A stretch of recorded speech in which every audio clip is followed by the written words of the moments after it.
Assalamualaikum warahmatullahi wabarakatuh.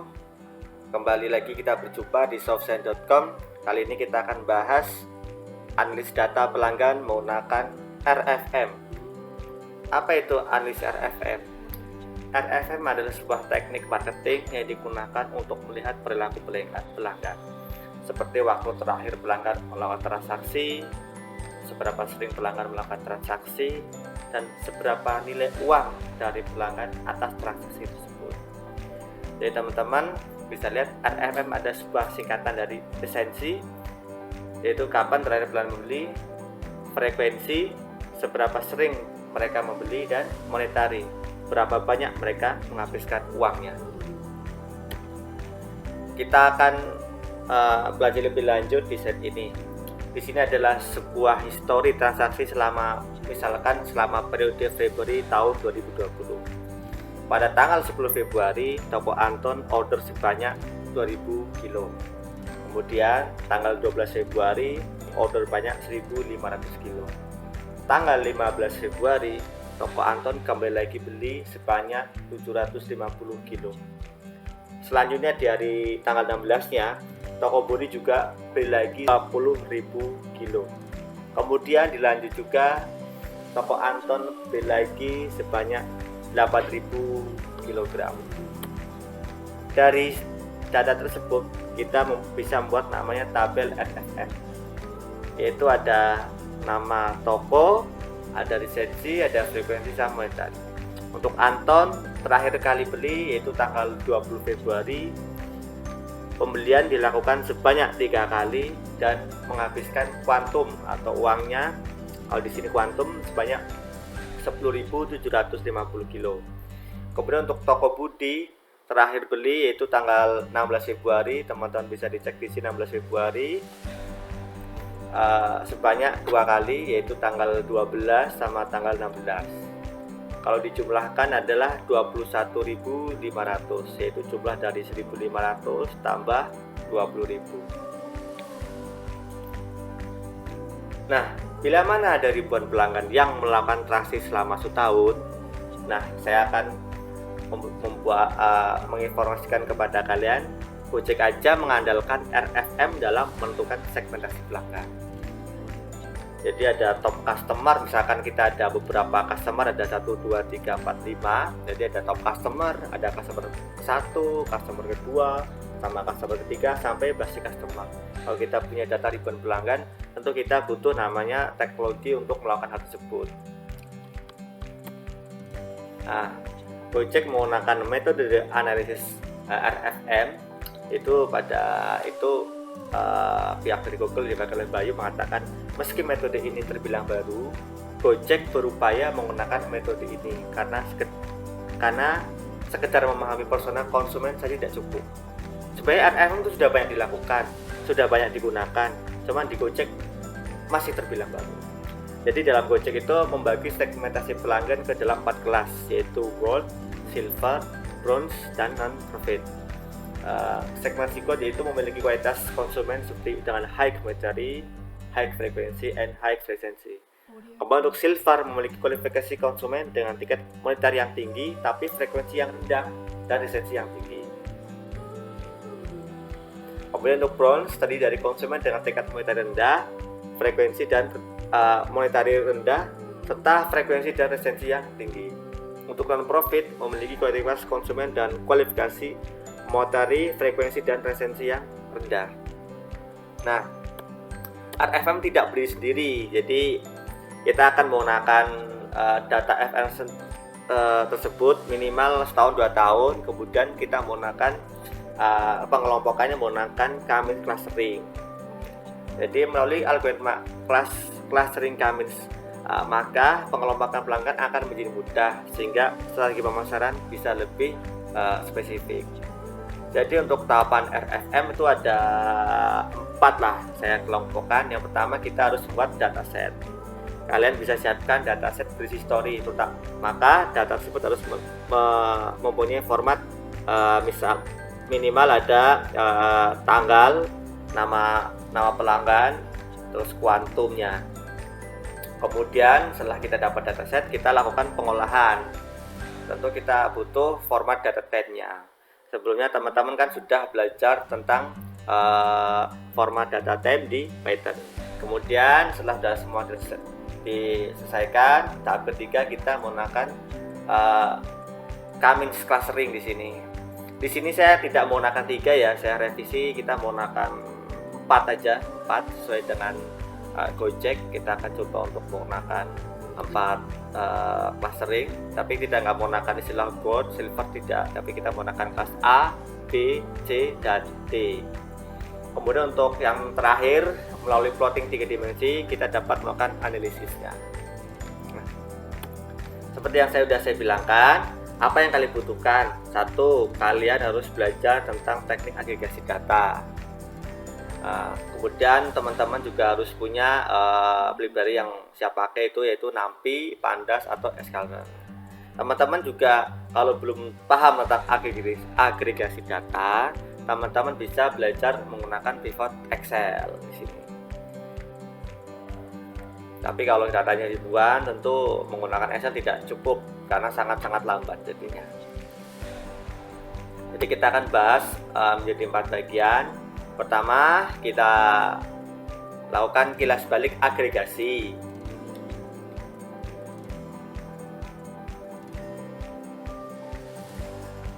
Tahap kedua yaitu dataset RFM.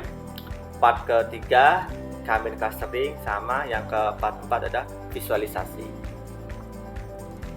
Untuk bagian 1 kita akan melakukan kilas balik agregasi, di mana kita tidak sudah ada tabel data transaksi dari semua toko, kemudian dilakukan pivot tabel sehingga dapat diketahui, misalkan kayak toko Aang Mandor Darmawan beli sebanyak totalnya 2000 kilo dan melakukan pembelian sebanyak 3 kali dan didapatkan last conversion-nya. Teman-teman bisa belajar mengenai cara agregasi di channel saya dengan judul Belajar Python bagian 5, olah data dengan cara agregasi.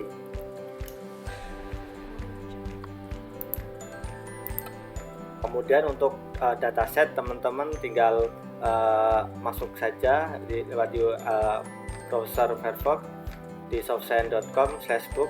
Teman-teman tinggal scroll sampai bawah, cari dataset pembelajaran, yaitu di data RFM, data toko.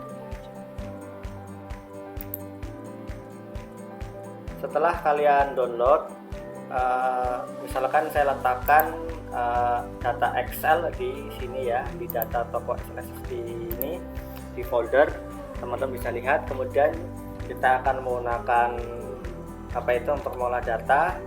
Kita buka dulu Spidernya. Jadi di sini saya sudah set lokasi foldernya. Kemudian untuk kita cek bahwa data tersebut sudah sesuai, ada yaitu di data toko.xlsx. Kemudian di sini saya sudah berikan kode, ada bagian 1 sampai bagian 6 di sini ya. Untuk bagian 1 biasa kita akan loading paket-paket yang diperlukan. Kemudian untuk bagian 2 di sini untuk baca file Excel. Kemudian untuk bagian 3 kita akan mengubah format data tanggal. Di sini kita menggunakan format Indonesia. Kita bisa lihat, cek di sini ada tanggal, ada bulan, ada tahun. Diurutkan dari bulan 1 sampai bulan 2012 bulan 12. Kita akan coba run dulu. Misalkan kita run dulu, kita akan bikin command biar lebih mudah. Kita run di sini, variable exponent masih kosong, kita run aja. Nah, di sini kita bisa klik. Teman-teman bisa lihat di sini ada nomor, tanggal, toko, sama kuantum. Di sini kita akan mengubah tanggal menjadi format datem, terus dengan nama kolom yang kita akan buat berupa format tanggal di sini ya. Kita menggunakan format tanggal. Kita akan cek di sini. Teman-teman bisa lihat. Di sini artinya kita akan mengubah tanggal menjadi format tanggal datem di Pandas menggunakan nama kolom yang baru, yaitu format tanggal. Coba kita run. kita bisa melihat di sini ada 4 kolom, maka ketika kita karan menjadi 5 kolom. Nah, ini jadi 5 kolom. Di sini udah jelas format tanggalnya sudah betul, sudah format sistem. Di sini tahun 2020 bulan 1 tanggal 4. Kemudian untuk bagian 4 dan 5 teman-teman bisa pelajari di video sebelumnya tentang teknik agregasi. Di sini kita akan mencari menggrup jumlah kuantum berdasarkan tokoh di bagian keempat. Di sini teman-teman bisa lihat. Kemudian untuk bagian 5 kita akan menjumlahkan frekuensi yang menggunakan kolom nomor sama tokoh. Di grup B menggunakan tokoh di sini. Kemudian untuk tanggal, kita menggunakan kolom tanggal pindahkan ke sini, kemudian kita mencari nilai maksimal. Ketika kita mencari maksimal, itu menandakan bahwa kita mendapatkan nilai tanggal transaksi terakhir. Kemudian di masing-masing ini kita buat reset indeksnya. Kita akan coba run. Di sini sudah terlihat, misalkan di tabel kuantum, di sini akan terlihat jelas stok hariansah telah membeli sebanyak 30.700 sepanjang tahun 2020. Kemudian untuk tabel frekuensi, agen hariansah telah membeli sebanyak 14 kali dalam kurun tahun 2020. Di sini agen Sitang Darmawan dia akan membeli sebanyak 2 kali transaksi. Kita juga bisa ngecek untuk transaksi terakhir yang dilakukan tokoh hariansah. Dia melakukan transaksi terakhir, di sini tercatat tanda bulan 9 tanggal 25 tahun 2020.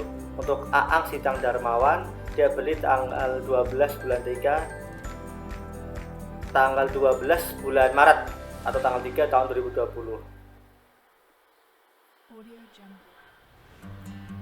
Teman-teman bisa pelajari lebih lanjut di video sebelumnya.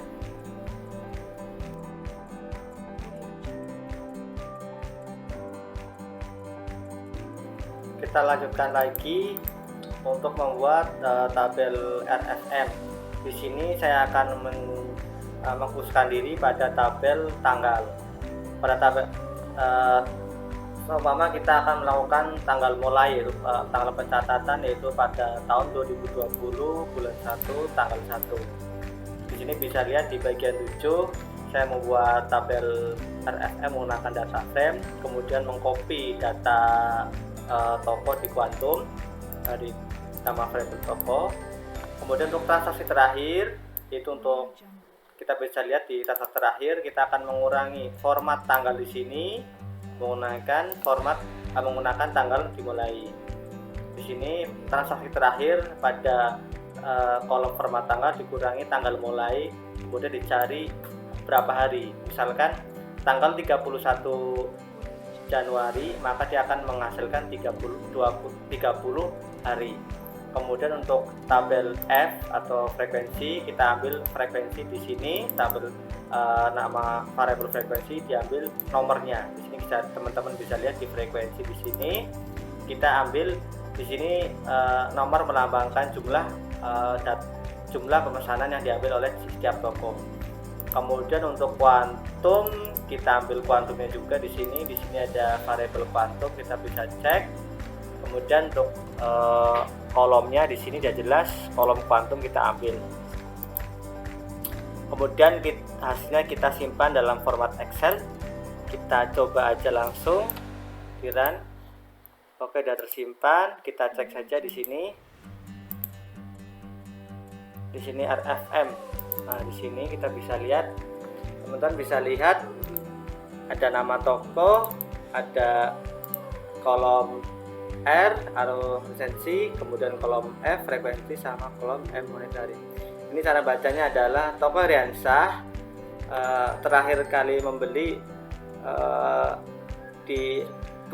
pada hari 268 hari mulai tanggal 1 Januari tahun 2020. Dia membeli tanggal 14, dia membeli sebanyak 14 kali dengan total jumlah kuantum yang dia adalah 30.700. Ini menandakan bahwa Semakin banyak R maka semakin bagus karena dia semakin mendekati hari ini atau time to day-nya. Kemudian frekuensi juga seperti itu. Jadi untuk frekuensi semakin besar nilainya semakin bagus. Adapun untuk kolom monetari pun demikian. Kita lanjutkan lagi untuk RFM. Untuk RFM teman-teman bisa lihat untuk RFM ini ada yang kita butuhkan hanya nilai R, nilai F sama nilai M, sehingga kita butuh variabel baru lagi. Kita tampung saja, misalkan menggunakan variabel X di sini. Kita ambil R, nilai F sama nilai M, kemudian kita transpose sehingga hanya terdiri dari 3 kolom. Kita run aja di bagian 8, kita run. Nah, teman-teman udah ada variabel X, kita cek ya variabel X. Di sini terlihat jelas. Di sini ada 3 kolom terdiri dari 95 baris di sini. Kemudian syarat ya untuk bagian FCM-nya, untuk clustering-nya kita ubah aja. Yang tadinya kita rencana menggunakan Kamis clustering, kita menggunakan FCM. Ntar untuk download atau untuk install paket FCM, teman-teman baca link di bawah ini. Kemudian untuk jumlah klasternya, yang tadinya di presentasi menggunakan 3 klaster, kita akan menggunakan 4 klaster saja. Di sini pertama di bagian 9 kita panggil FCM-nya, yang kedua kita tentukan klasternya berjumlah 4, kemudian kita panggil nama kelas FCM-nya beserta jumlah klaster yang kita gunakan. Kemudian kita hitung nilai FCM-nya. Kita run aja di sini. Oke, udah oke. Kita lanjutkan lagi, yaitu untuk bagian 10 sampai menampilkan plot dan menyimpan hasil RFM menggunakan Excel, yaitu rfmresult.xlsx di sini.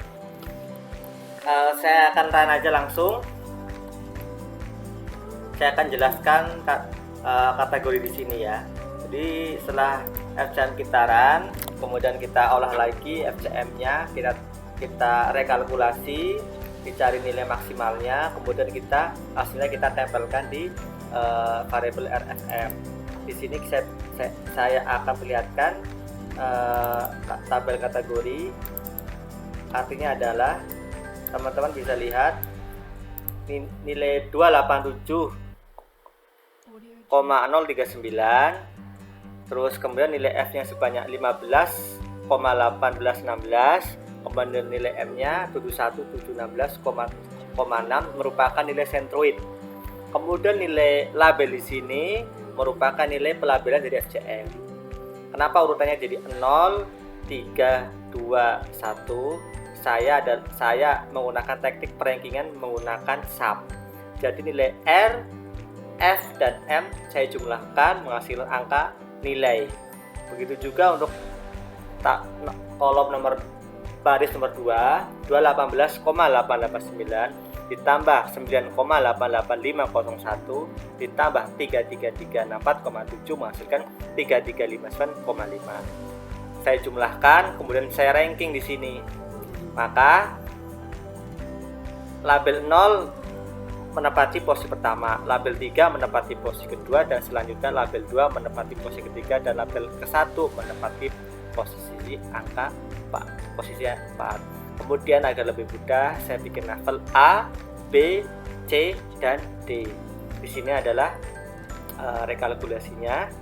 Teman-teman bisa lihat di sini saya buat nilainya berdasarkan ascending, yaitu nilainya terbesar sampai terkecil di sini.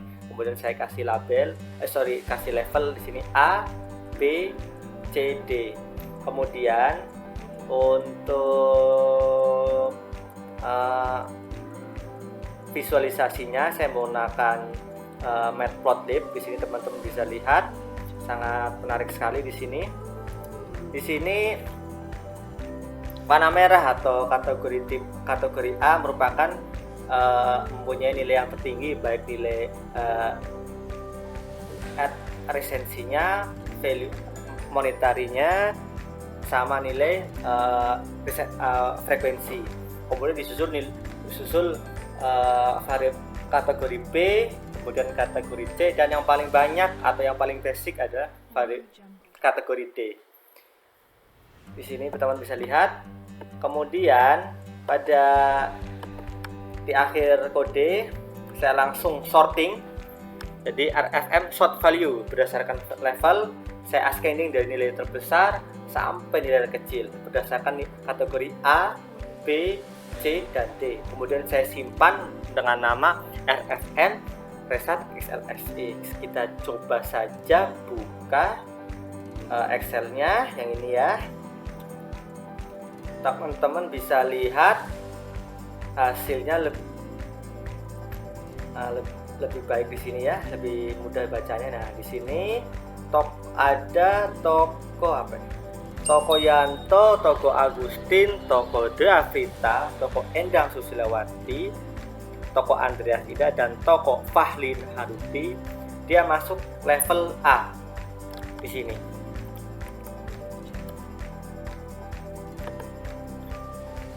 Kemudian ada toko Heriansa masuk level B sampai yang paling bawah level D di sini. Jadi ada 80 berapa nih? Oh, ada 95 toko dari berapa kali transaksi di sini kita lihat.